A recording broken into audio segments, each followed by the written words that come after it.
Hi, this is Tim of the 1916 Company. Welcome and thanks for logging on. If you love this watch, email me, Team Mosso at the1916company.com for purchase pricing and availability questions concerning this watch. This is a 10-year reunion, and it's been about a decade since I've seen this watch. Launched in 2016, this is the TAG Heuer Monza 40th Anniversary Chronograph, a re-edition dedicated to celebrating the original reference 150.501, launched to celebrate Niki Lauda's 1975 F1 championship with Ferrari. Now, this watch right here echoes the 150.501. It's not a perfect re-edition. You'll see there are some changes, but it is quite faithful, and it's a modern watch in grade 5 titanium that has been PVD-coated with titanium carbide.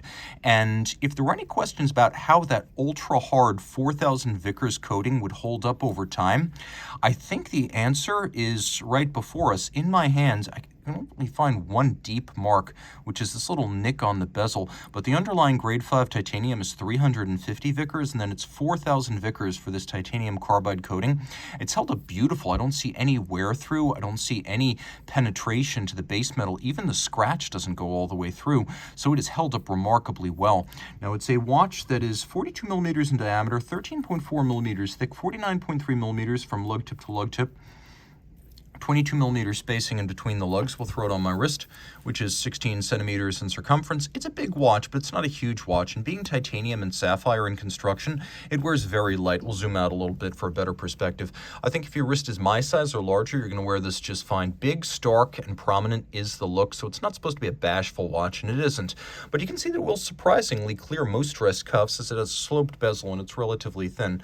Down the barrel is always going to be your truest angle, and I feel that in proportion to a large wrist, this actually wears quite well. So my wrist size, 16 centimeters circumference or larger. We've got a lovely perforation in the leather here, and it is calfskin. It's designed to look like the synthetic of the original. This is all natural leather, and it's thick cut and bolstered to give it some thickness. You can see it is a bonded strap, so there's no stitching. It's a seamless design to look a little bit more all of a piece, again, like the original synthetic, but executed in leather. Now you can see here, Heuer branded on the strap, Heuer branded on the buckle, Heuer branded on the dial, Heuer branded on the crown, Heuer branded on the case back. No tag. Well, there's that tag, but this is a instance of TAG Heuer understanding that sometimes its Heuer heritage is more valuable than its tag present. Now, the watch does have a buckle here that's familiar to TAG Heuer fans. You can see the shield externally. Twin triggers release it, and then once it pops open, there's a crimping device underneath. So these perforations here, these are not for buckling. There's this range right here that can fit through the buckle, and then it's simply adjusted, so you have infinite adjustability. You're not locked into perforated holes, and then all the excess length hides underneath the clasp and the strap, so it's a clean look. We've got a case that actually does have some distinction between the satin finished flank and the polish of the bezel, and where you see cloudiness on the bezel, that's just fingerprints. It's very clean. It's a very well preserved example. It's 100 meters water resistant. On the back, you can see Heuer Monza limited edition, a bit confusing. I've never seen any evidence, certainly not with the boxed set for the watch or on the watch itself, to indicate it was truly limited to a given number. You could see it was a numbered edition. That's probably the best way to understand it. The dial here, a little bit different from the original. If you look at the original, it's got a bit of a cockeyed register layout, but it's fairly faithful, and at first glance, a lot of folks are going to say it is true to history. And one element it does have is a little bit of a faux tritium fade.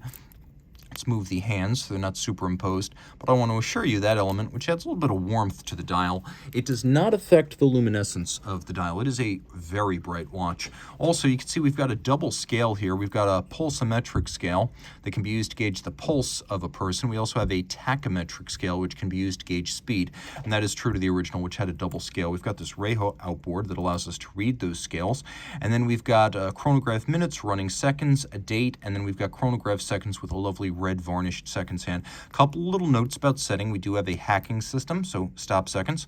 We've also got a quick set, so you can rapidly set the date if you wish to do so. And inside the case, doing business is TAG Heuer caliber 17. We've got the ETA 2894, which actually might be a cooler movement than you think. It's based on the 2892. It's a modular chronograph, but it has both a vertical clutch and a column wheel, which may not be expected. It's a bidirectional automatic winder with a 4 Hz beat rate, a 42-hour power reserve, and 37 joules. The joule count is high because of the modularity, but it actually has a wheel that's sort of a hybrid of a column wheel and a cam. And it has lobes like a cam, but it rotates like a column wheel. As a result, it has a super sharp action, as positive as any column wheel I've encountered. It's very similar to the flattened column wheel found in the Patek Philippe 28-520 caliber and the FP Journe caliber 1300 powered octa chronograph. I would even go so far as to say, despite using a similar system to those watches for its wheel, this has a better pusher feel, and I'm just really impressed by it. Other thing worth mentioning, it does feature a wonderfully easy wearing action on the wrist. So think of this watch, eyes closed, being more like a 39 or a 40 in terms of how it fits.